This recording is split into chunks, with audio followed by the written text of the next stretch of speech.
अब अगर ऐसा दो बीवियों वालों को प्रमोट कर रहे हैं आप, तो हर आदमी सोचेगा कि उनका अरमान पूरा हो, इसलिए दो बीवी के अरमान को वहाँ लेकर गए। बिग बॉस तो कचरा शो है, गट्टार शो है, शैतानों की औलाद है ये लोग सब जो प्रोग्राम बनाते हैं। शर्म आना चाहिए, ऐसे प्रोग्रामों को बैन लगाना चाहिए। अनिल कपूर को इसलिए लिया गया कि अनिल कपूर सस्ते में आ गए।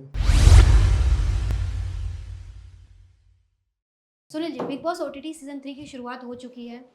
इस बार सलमान नहीं, अनिल सर होस्ट कर रहे हैं। काफ़ी यूट्यूबर्स हैं, सोशल मीडिया इन्फ्लुएंसर की ही एंट्री हुई है। आप उस पर रिएक्शन भी दे रहे हैं, आपके वीडियो हम लोग देख रहे हैं। तो क्या कुछ कहना चाहेंगे इस बार जितने सारे सोशल वड़ा पाव गर्ल हों, अरमान मलिक अपने 2 वीडियो के साथ एंट्री की है। तो अरमान मलिक हाँ, 2 बीवी हैं? हाँ, जो यूट्यूबर है ना सोशल मीडिया। अच्छा, मुझे लगा ये अरमान। नहीं, अमान और अरमान वाले। अब्बू मलिक के बेटे जो सोशल मीडिया पे आते हैं उसके यूट्यूबर भी है, उनका इंस्टाग्राम पे भी काफ़ी सारे फॉलोअर्स हैं। 2 शादियां उन्होंने की है, दोनों वाइफ के साथ उन्होंने घर में एंट्री की है। क्या कुछ कहना चाहेंगे बिग बॉस OTT सीज़न 3 को लेकर? नहीं, बिग बॉस OTT 3 को देखो क्या है, मुझे लगता है कि सरकार को, कानून को थोड़ा सा सख्त होना चाहिए। अब अगर ऐसा दो बीवियों वालों को प्रमोट कर रहे हैं आप, तो हर आदमी सोचेगा कि वहाँ जाना है या कुछ या मतलब इसका मतलब कि टीवी पे मौका मिलता है या इज्जत मिलती है, सम्मान मिलता है, हमें भी 2 शादी कर लेना चाहिए। किसी को भी 2 शादी करनी चाहिए, लड़का और लड़की दोनों को कर लेना चाहिए। 2-2 शादियाँ, एक सभ्यता आ जाएगी, क्योंकि इज्जत मिल रही है ना। टीवी पे 4 जगह पे खड़े हुए उनको नाम, क्योंकि वो अपने फ़ायदे के लिए ऐसे नंगे और नाड़े तेरे लोग ढूंढते रहते हैं वो लोग, ठीक है। उनका अरमान पूरा हो, इसलिए 2 बीवी के अरमान को वहाँ लेकर गए। 2 बीवियों के अरमानों के बारे में नहीं सोचा, ठीक है। तो डोली अरमानों की, इस इन्हीं पे सीरियल बना था डोली अरमानों की। तो मुझे ऐसा लगता है कि ये सब शर्म आना चाहिए। ये OTT बिग बॉस तो कचरा शो है, गट्टार शो है। मुझे लगता है कि मतलब कुछ शर्म नहीं, गट्टर मतलब ये शैतानों की औलाद है ये लोग सब जो प्रोग्राम बनाते हैं। शर्म आना चाहिए। और मुझे लगता है कभी कभी बिग बॉस OTT की प्रोड्यूसर जो है, कहीं ना कहीं मलाइका अरोरा है। उसी ने सलमान खान को हटा के अनिल कपूर डलवाया। बोले अरबाज खान की फैमिली दिखना नहीं मांगता मेरे को, अरबाज खान की फैमिली का कोई बंदा नहीं चाहिए यहाँ पे, अर्जुन कपूर की फैमिली का बंदा डालो इसलिए अनिल कपूर डाला। मुझे कभी ऐसा लगता है। तो मलाइका बहन, एक को ट्राई करो, एक में क्या रखा है, अनेकों को आशीर्वाद दो, लेकिन खाली अनुपम खेर को छोड़ दो, क्योंकि समझे आप, उनके साथ बाल विवाह नहीं हो सकता। बहुत सारे टीवी जो एक्ट्रेस है उनका भी रिएक्शन सामने आ रहा है कि जिस तरह से बिग बॉस OTT में इस बार सिलेक्शन किया गया, कंटेस्टेंट की एंट्री की गई है, अरमान को लिया गया 2 वाइफ के साथ, तो कहीं ना कहीं समाज में बहुत गंदा संदेश जा रहा है, बहुत गलत संदेश जा रहा है इस तरह के लोगों को प्रमोट करना। देखिए, बदमाशों को, गंदगी वालों को, मैंने कहा ना कि आतंकवाद वो नहीं है जो कसाब कर रहा है, आतंकवाद ये भी समाज को बुरी दिशा में ढकेलना, नुकसान पहुंचाना, रक्त रंजित करना, ये भी एक आतंकवाद है। और ये कर रहे खुल के। तो मुझे लगता है कि इनको माफ़ नहीं करना चाहिए, ऐसे प्रोग्रामों को बैन लगाना चाहिए। ऐसे प्रोग्राम में कला के भरोसे अगर आप काम कर रहे हो, एक सिंगर है जो बहुत अच्छा गाता है, उसको सफलता मिलती समझ में आती, लेकिन एक ओए होए लड़ी बदोबदी, मौका मिले कर दे कलनी किसी नवे की, अजीत मजा ले अजीत, ओए होए, इस टाइप के सिंगर को भी प्रमोट किया जाएगा। तो सोनू निगम या कुमार शानू या अरिजीत सिंह जैसे बड़े बड़े सिंगर का तो अपमान है ये, देखा जाए तो ऐसा बड़े, ये एक्चुअली ये कला नहीं है, कला का अपमान है। मतलब ये होती कि भैया आप इतने गिर गए हो कि आपको अपने TRP के लिए, अपने पैसे के लिए, इसके लिए मतलब सिर्फ गंदगी और सिर्फ यही परोसना है। और उससे समाज में क्या फ़र्क पड़ता है, बच्चे कैसे बिगड़ रहे हैं, फला कैसे हो रहे हैं, या समाज कैसा ख़राब हो रहा है, उससे आपको कोई लेना देना नहीं, सिर्फ अपने मतलब से। लेकिन इसका भुगतान कब आएगा? जब आपके बच्चे या आपकी बेटियाँ या बेटे सब ऐसा करने लगेंगे, तब समझ में आएगा। जब नशा करेंगे, आजकल देखो बॉलीवुड में सब सुनने में मिलता है कि फला के बच्चे वहाँ ड्रग्स करते पकड़े गए, फला के। ये क्यों? क्योंकि तुमने समाज को गंदगी, तुमने जब गुटखा बेच रहे थे, दारू बेच रहे थे, नशा कर रहे, ऐड कर रहे थे, तब तुमने नहीं सोचा कि क्या होगा, तब तो तुम पैसे बटोरने में लगे थे। अब तुम्हारी पीढ़ी तुम्हारे सामने ये सब कर रही है। तो जो बोएगा वही पाएगा, तेरा किया आगे आएगा, सुख दुख है क्या फल कर्मों का, जैसी करनी वैसी भरनी जैसी करनी। करनी से याद आया, करनी से ना कभी भी आपके पास आ सकती है। आपने एक भी एपिसोड फॉलो किया कि नहीं बिग बॉस OTT सीजन 3 का? नहीं, बिग बॉस OTT का नहीं, बिग बॉस 1 जब मैंने 2 सीजन फॉलो किए थे। जब पहला था एंकर अरशद वारसी, हाँ। जिसमें शायद राहुल राय जीते थे, हम्म, उसमें अच्छे कंटेंट और शो पहला था तो लोगों ने बहुत देखा बहुत भी। हिट भी गया था। हाँ, सोनी टीवी पे इसे आया था शायद, कलर्स पे नहीं था तब, सोनी टीवी पे रवि किशन ये सब आया था। सेकंड वाला सीजन शिल्पा शेट्टी ने किया था, थर्ड वाला बच्चन साहब ने किया। बच्चन साहब ने। और इन तीनों में मुझे ऑफर हुआ था जाने के लिए, अच्छा। क्योंकि लाफ्टर जब आ चुका था नया नया, लेकिन मेरे पास फुर्सत नहीं थी। ठीक है, चौथी बार जब आया तो उन्होंने बाकायदा मुझे ऑफिस में बुलाकर मुझे पूछा कि क्या क्या करोगे, मतलब क्या क्या करोगे, मतलब तो वो ये चाह रहे थे कि मैं उनको बोलूँ कि वैसा करूँगा। मतलब नहीं, मैं एज सुनील पाल ही जाऊँगा और जैसा एक माहौल है वैसे रहूँगा। अगर मुझे गुस्सा आता है तो गुस्सा आएगा, नहीं आएगा तो फिर ड्रामा नहीं करूँगा। अच्छा, हम बताते आपको, फिर मुझे उन्होंने बताया नहीं, फिर अचानक 2 दिन पहले फ़ोन करके बोलते कि आपको कल जाना है। तो मतलब मैं तो कहीं शो में बाहर हूँ, तो बोले आ जाइए। ये बोला नहीं, शो छोड़ के नहीं आ सकता, किसी का शो छोड़, मेरे 2-3 शो लगे हुए। अच्छा ठीक है बताते। तो फिर मेरे बदले में उन्होंने डॉली बिंद्रा को भेजा था। डॉली बिंद्रा की जो एंट्री हुई थी ना, तो एनीवेज, तो ये एक्चुअली अच्छा ही है कि मेरे को ये शो करने का, क्योंकि एक तो क्या है, मैं फ़ोन के बिना नहीं पाता, फ़ोन वहाँ पे अलाउड नहीं है, क्योंकि मैं 24 घंटे सोचते रहता हूँ कुछ ना। कहानियाँ मैंने फिल्में जो बनाई ना 5, मनी बैग, फर्स्ट फिल्म थी भावना को समझो, बॉम्बे टू गोवा में तो वन ऑफ द पार्टनर था मैं, वो भी बड़ी हिट रही थी। भावना को समझो Guinness book of world record में गई, उसमें 52 स्टैंड अप कॉमेडियन है, 52। जॉनी लीवर जी हैं, राजू श्रीवास्तव जी हैं, कपिल शर्मा है, सुदेश लहरी है, पाकिस्तान के भी 50, मतलब यू नेम इट, सभी लोग हैं उसमें। फिर मैंने मनी बैग गारंटी बनाई, उसमें भी 40 कलाकार हैं, दूसरे एक्टिंग वेटिंग सब।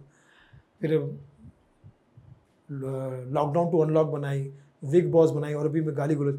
तो मैं खुद लिखता हूँ, खुद फिल्म बनाता हूँ, खुद के पैसे से, फाइनेंसर की हेल्प लेता हूँ।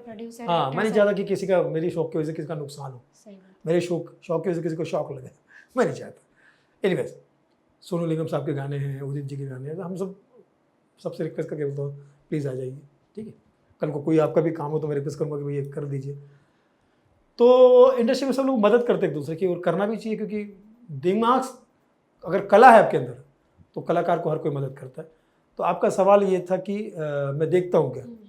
मैंने फर्स्ट 1-2 सीज़न पूरा देखा था, थर्ड के बाद वो थर्ड क्लास ही हो गया था, तो फिर मैंने देखना बंद कर दिया। फिर से आपको अप्रोच किया जाए बिग बॉस के लिए? नहीं, अब नहीं जाऊँ, अब कभी नहीं जाएंगे? अब तो बहुत ही घटिया और कचरा शो हो गया। मैं कचरे में रह लूँगा 3 महीना, सीरियसली। मैं डस्टबिन बनना चाहूँगा, लेकिन इनके चक्कर में मिस्टर बिन नहीं बनना चाहूँगा। लेकिन इस सीज़न में फ़ोन दिया है बिग बॉस ने घर वालों को? पता नहीं, लेकिन फिर भी क्या इनकी शक्लें ऐसी होती है ना, कुछ प्रोग्रामों की शक्लें ऐसी होती है कि उसको देख के वो मन नहीं करता, उनका फ्यूचर भी नहीं और फीचर भी अच्छा नहीं होता। अच्छा, सलमान ने अब तक होस्ट किया है, तो इस अनिल कपूर जी कर रहे हैं, तो आपको क्या लगता है शो की टीआरपी बढ़ेगी, घटेगी? और भैया अनिल कपूर को इसलिए लिया गया कि अनिल कपूर सस्ते में आ गए, 2 करोड़ में आ गए ना, 2 करोड़ पर एपिसोड में आ गए ना। वो कुछ 25 करोड़ में एपिसोड मांग रहे थे। रिप्लेस करने का मतलब क्या होता है? रिप्लेस कोई किसी को थोड़ी कर सकता। भाई 25 करोड़ का बजट नहीं है मेरा, तो मैंने एक दूसरे कलाकार को ले लिया। अरबाज खान की फैमिली में छोड़ दी, अजमीन कपूर की फैमिली को ले लिया। तुम्हें क्या मतलब, तू तो मलाई खा, मतलब तुम तो मलाई खाओ, उसमें क्या तुम्हें क्या क्यों अरोड़ा बन रहे हो? सुनिए जी, जाते जाते एक अपने कॉमेडी अंदाज में कुछ हो जाए। मेरे प्रोग्राम में बजाएगा जो तालियां, उसके सपने में आएगी आलिया। मेरे प्रोग्राम में जो बजाएगा तालियां, उसके सपने में आएगी आलिया, और जो नहीं बजाएगा तालियां, उसके सपने में आएगा विजय मालिया, और वो भी ले जाएगा जो कमा लिया। फिर मत देना मुझे गालियाँ, लाइव बना देगा सोमालिया।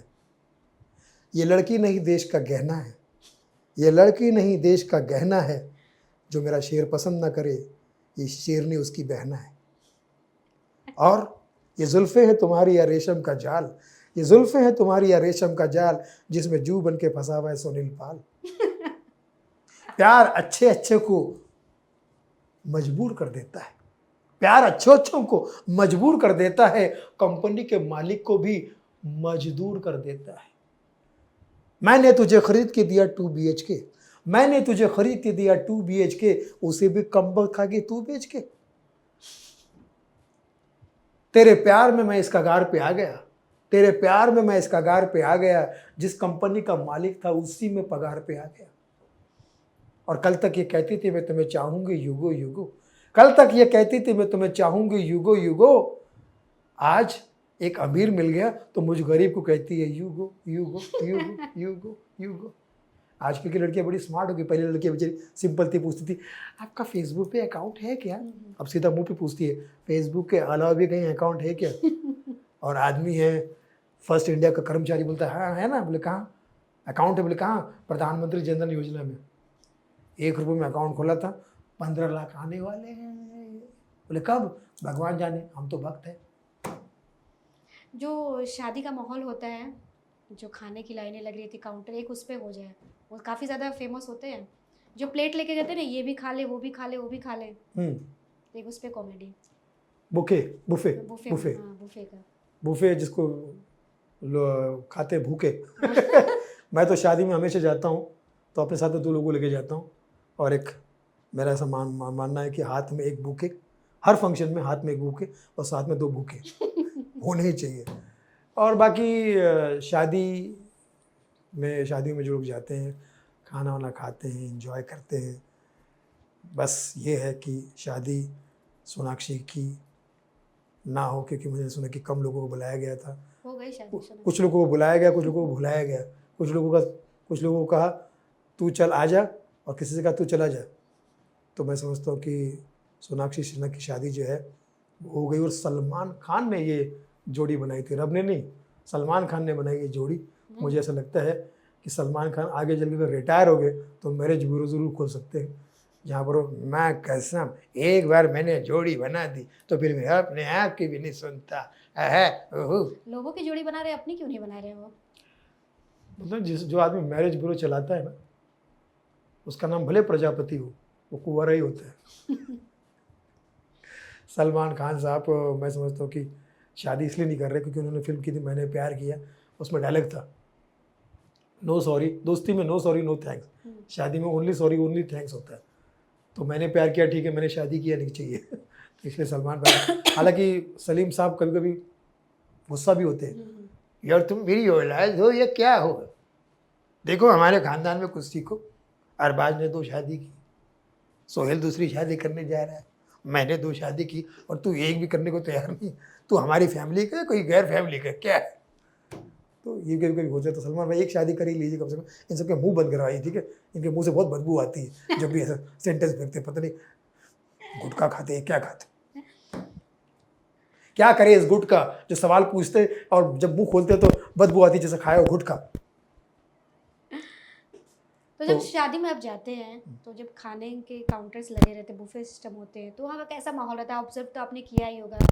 बहुत सारे लोग लाइन लगा के ऐसे खड़े होते हैं, खाने के लाइन में ऐसे खड़े होते हैं कि जैसे इससे पहले कभी खाया ही ना हो खाना, और जब उनका नंबर आता है तो इतना प्लेट भर लेते हैं जैसे इसके बाद कभी खाएंगे ही नहीं, कभी मिलेगा ही नहीं खाना। उनको लगता है कि अभी बस ले लो, बस जो भी है वो आज है, ये कर लो ये कि बस वो दाल रोटी आरडी, वहाँ भी आरडी, दाल रोटी लेके आरडी रोटी दाल लेके चले जाते।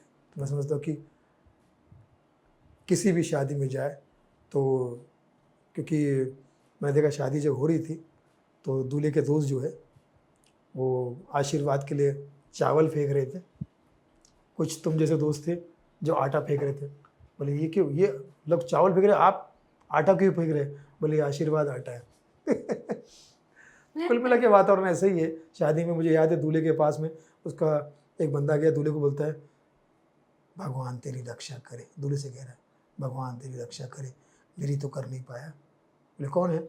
मैं तेरा साड़ू हूँ। तो साड़ू जो है वो समझ गया ना, तो बेचारे उसके साथ जो होता है, शादी करने से पहले साड़ू से मिल लो। मैं तो कहता हूँ अब लड़की के घर वालों से मत मिलो, अगर शादी करनी है लड़के को तो उसके साड़ू से मिलो और उससे पूछो कि क्या, वो सब पूरा हिस्ट्री बता देगा। मैं फंस गया तुम। अभी इन लोगों की कहावत है, एक बार बिका हुआ सामान वापस नहीं ले सकते। बनी शादी की मैंने। तो मैं कहता हूँ कि अच्छे दामाद बनिए और साड़ू से मिलकर रिश्ता करिए, आपको सच्ची और सही और सटीक खबरें मिलेगी। ये बहुत ज्ञान की बात दे रहा हूँ तुमको मैं। आपके अरमान में फिर जाएगा झाड़ू। अगर ससुराल से डायरेक्ट मिलोगे उससे पहले मिल लो साड़ू से। साड़ू से। वरना जीवन जो है बीजेपी नहीं, कांग्रेस नहीं, आम आदमी पार्टी बन के रह जाएगा, झाड़ू मारते रह जाओगे। सुनील जी, लास्टली जाते जाते अपने फैंस को क्या कहना चाहेंगे? मैं फैंस को फैन नहीं कहता हूँ, मैं समझता हूँ कि फैंस बोलकर आप उनका अपमान करते हो। Who are you? आप क्या ऐसे हो कि देखने वाली जनता वालों को आप फैंस, मेरे प्रशंसक, मेरे फैन, मेरे प्रशंसक बोल रहे हो? भाई साहब, जो आपका घर चला रहे हैं वो आपसे बड़े हैं, उनका रिस्पेक्ट करो। हमारे लिए ये, मैंने कहा ना, क्राउड नहीं प्राउड है, भीड़ नहीं लीड है। यही हमारे अन्नदाता है और यही हमारे अन्यदाता है। तो हिंदू, मुस्लिम, सिख, ईसाई, हम सब है भाई भाई। मिल के लड़ेंगे नफ़रत के खिलाफ लड़ाई और नफ़रत को देंगे दुनिया से विदाई। हंसते रहो, हंसाते रहो, कामयाबी के हर मुकाम पे अपना घर बसाते रहो। आप सब जियो हज़ारों साल, यही तहदीर से दुआ दे रहा है रतन नूरा उर्फ Sunil Pal. Love you all.